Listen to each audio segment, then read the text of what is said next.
శ్రీరామ రామ రామేతి రమే రామే మనోరమే సహస్రనామ తత్తుల్యం రామనామవరానని. దీని అర్థం మీ అందరికీ తెలిసిందే.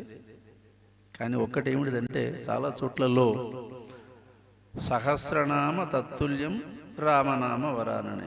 సహస్రనామ తత్తుల్యం అంటే విష్ణు సహస్రనామం యొక్క 1000 నామాలను ముమ్మార్లు రామ రామ రామ అంటే వస్తుంది అని చాలామంది తాత్పర్యం వస్తున్నారు.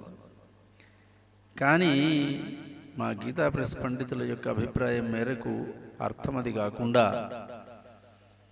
నేను 1-2 పుస్తకాలలో కూడా వివరించిన రామ రామ రామ అని 3 సార్లు అనాలి. అయితే రామ శబ్దానికి సంఖ్యాపరంగా మనం ఆలోచించినప్పుడు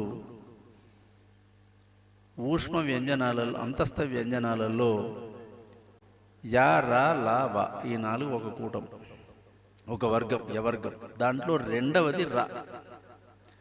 అట్లాగే పక్కన ఉన్న మా ఇది పవర్గంలో ఉండేటువంటి 5వ వర్గం అనునాసిక వ్యంజనం మా అనేది. రా 2 మా 5 రా మా. రా ఇంటూ మా అంటే 2 ఇంటూ 5 10 అయింది. అట్లాగే 3 పదులు అన్నమాట. రామ అంటే 10, రామ అంటే 10, రామ అంటే 10. ఈ మొదటి 10ని రెండవ 10తో హెచ్చవేస్తే 10 బదులు 100. తర్వాత 3వ 10తో మనం హెచ్చవేస్తే 1000, 100 బదులు 1000. ఈ రకంగా రామశబ్దమును 3 మార్లు పలికితే 1000 మార్లు పలికినంతటి పుణ్యఫలం లభిస్తుంది అని పరమేశ్వరుని యొక్క హృదయం, ఆయన ఉద్దేశ్యం అది.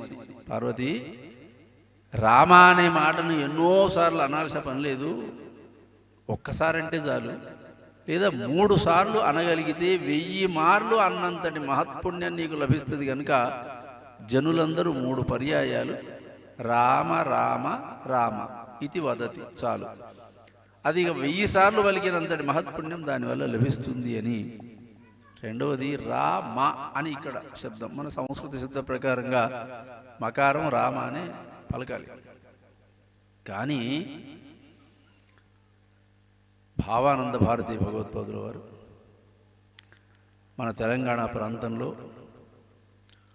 ముస్లింల పరిపాలనలో మగ్గిపోతున్న రోజుల్లో స్వామివారికి భవిష్యత్ సందర్శనం కలిగి చాలా ఘోర కలి రానున్నది అనే మాటను వారు ప్రయోగించి, నాయన 2 సంవత్సరాలలో